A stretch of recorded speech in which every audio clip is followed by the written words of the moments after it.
Halo semuanya, Assalamualaikum warahmatullahi wabarakatuh. Perkenalkan, saya adalah Rehan Tristan Indonesia dengan NIM 24030138825. Video ini saya buat untuk memenuhi tugas atau UAS dari mata kuliah statistika.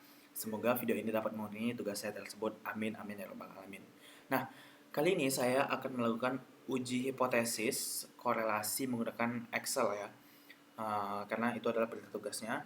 Tujuan penelitian ini, judul penelitian ini adalah bukan judul sih. Saya akan meneliti yaitu korelasi antara seberapa sering seorang nongkrong dengan tingkat kesehatan mentalnya. Karena seperti yang kita tahu, zaman sekarang ini adalah zaman di mana peradaban manusia sudah mulai melek akan kesehatan mental. Dan menurut saya kesehatan mental itu adalah hal yang sangat penting untuk generasi muda saat ini. Karena tak banyak orang yang dapat memecahkan masalah kementalannya. Oleh karena itu saya akan meneliti korelasi antara dua hal tersebut.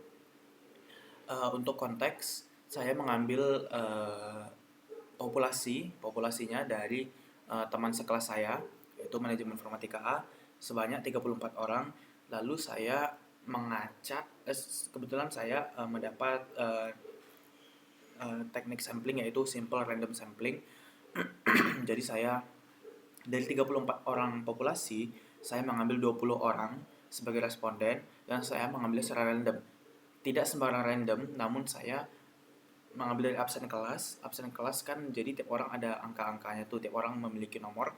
Dan di Excel saya meminta untuk mengacak angka dari 1 sampai 34 dan angka-angka tersebut adalah orang-orang yang akan saya wawancarai atau saya kirim Google Form nantinya. Saya melakukan penelitian ini dengan memberikan Google Form kepada mereka dikarenakan pada minggu-minggu ini kami sudah jarang masuk ke kelas, jadi tidak bisa untuk bertemu secara langsung, jadi saya menggunakan Google Form. Nah, dari 20 data responden, saya ubah jawabannya ke bentuk angka supaya bisa dihitung di Excel. Nanti akan saya jelaskan lagi lebih lanjutnya di Excel. Lalu saya mendapat tugasnya itu adalah menghitung korelasinya dan menghitung segala macam halnya, mulai dari daerah kritis dan lain-lainnya ya. Saya rasa untuk konteks segitu dulu saya menjelaskan. Selanjutnya saya jelaskan di Excel yang langsung. Nah, langsung saja saya akan memperlihatkan kepada teman-teman semua bagaimana saya mengumpulkan respondennya ya. Di sini saya membuat Google Form berisi pertanyaan-pertanyaan seperti dalam seminggu berapa kali nongkrong. Ini adalah jawaban-jawabannya.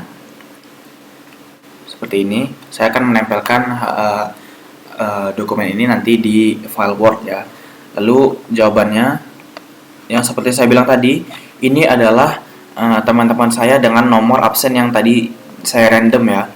Jadi ini benar-benar random, saya tidak pilih ya. Ini adalah jawaban-jawaban mereka. Lalu ini adalah spreadsheetnya, kumpulan jawaban mereka. Nah, langsung saja kita ke Excel-nya. Ya, ini pada sheet pertama saya mencantumkan hasil spreadsheetnya ya biar bisa menjadi konteks. Lalu di sheet keduanya ini adalah penjelasan hasil hitungnya menggunakan Excel. Nah, di sini saya mohon maaf atau saya sedikit lemot.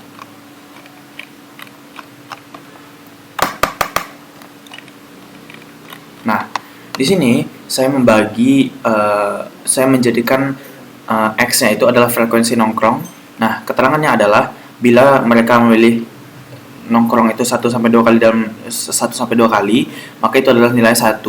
Jika 3 sampai 4 kali maka nilainya 2. Jika 5 atau lebih nilainya adalah 3. Lalu yang untuk Y-nya adalah manfaat bagi kesehatan mentalnya. Jika jawabannya tidak membantu maka 0. Jika tidak terlalu membantu maka 1, cukup membantu adalah 2, sangat membantu adalah 3. Nah, ini adalah hasil hasil setelah diolah datanya dari sini ya. Data didapat dari sini. Nah, dari sini nih sama dari sini. Ya. Nah, maka hipotesisnya adalah H0 jika terdapat hubungan antara frekuensi nongkrong dan manfaatnya terhadap kesehatan mental, dan H1 jika terdapat hubungan antara frekuensi nongkrong dan manfaatnya terhadap kesehatan mental. Nah, di sini N-nya atau respondennya adalah 20. Lalu kita langsung saja ke korelasinya atau ke R-nya. Saya menghitung menggunakan ini ya, korel B2 sampai B21 atau ini ya, B2 sampai 21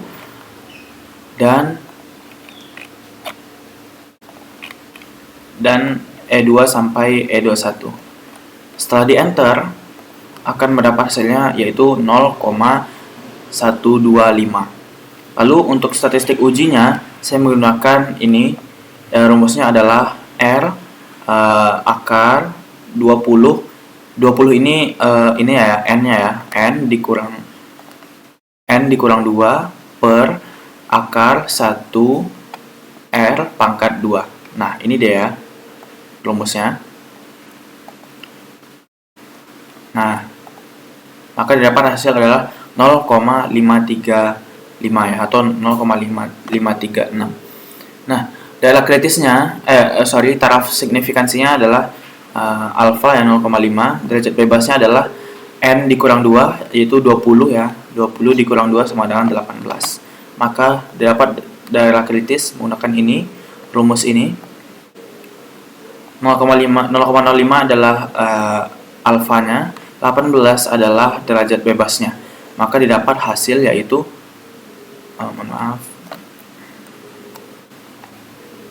kita ubah ya, tadi tertekan jadi 18. Maka didapat hasil adalah 2,10 sekian.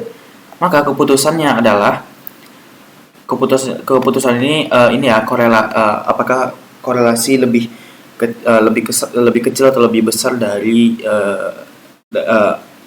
statistik uji apakah lebih besar atau lebih kecil dari daerah kritis. Nah, keputusan yang didapat adalah bahwa statistik uji itu lebih kecil dibanding daerah kritisnya. Maka hasil yang kita dapat adalah gagal tolak, maaf ini agak typo, gagal tolak H0. Maka kesimpulannya adalah tidak terdapat hubungan antara frekuensi nongkrong dan manfaatnya terhadap kesehatan mental. Kesimpulannya, tidak ada hubungan yang signifikan antara seberapa sering seseorang nongkrong dan seberapa besar mereka merasa bahwa nongkrong ini bermanfaat gitu untuk kesehatan mental mereka. Kalaupun ada sedikit hubungan positif, tapi hubungan positif terlalu kecil untuk dianggap penting secara statistik ya. Sebenarnya ada positifnya, tapi terlalu kecil, dan bagi statistik dianggap korelasi ini dianggap terlalu kecil bagi statistik untuk dianggap penting. Nah, itulah hasil analisis saya tentang korelasi antara frekuensi nongkrong mahasiswa ya, dan manfaatnya bagi kesehatan mental mahasiswa tersebut. Semoga penjelasannya mudah dipahami. Terima kasih udah menonton, dan semoga semuanya dapat memahami apa yang saya jelaskan. Terima kasih. Wassalamualaikum warahmatullahi wabarakatuh.